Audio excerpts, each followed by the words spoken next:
Good morning friends. இன்றைக்கி நம்ம வீட்டில் இடியாப்பம் காலையில் செய்ய போகிறோம்.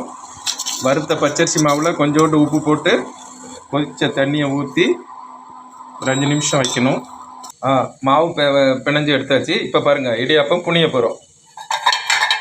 இப்போ எண்ணெய் தடவணும்.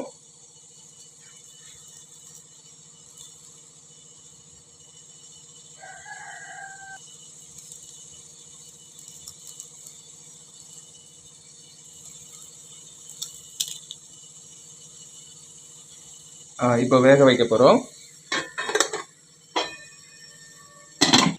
இப்போ 5 நிமிஷம் ஆயிடுச்சு. எடுக்கலாமா? பாருங்களேன், சூப்பராக வந்துருக்கு.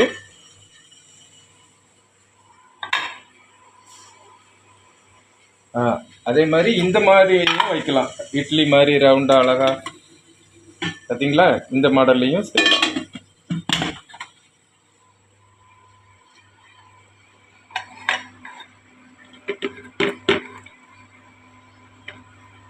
பாருங்க, நல்லா பூ மாதிரி இடியாப்பம் வந்திருக்கு.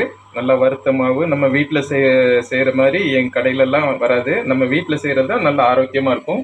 சீனி வேணால் சீனி போட்டுக்கலாம், தேங்காய் பூ போட்டுக்கலாம், தேங்காய் பால் ஊற்றி கூட சாப்பிட்டுக்கலாம். எது நமக்கு பிடிக்குதோ அது மாதிரி செஞ்சுக்கலாம். ரொம்ப சுவையாகவும் ரொம்ப ஆரோக்கியமாகவும் இருக்கும். Okay, thank you friends.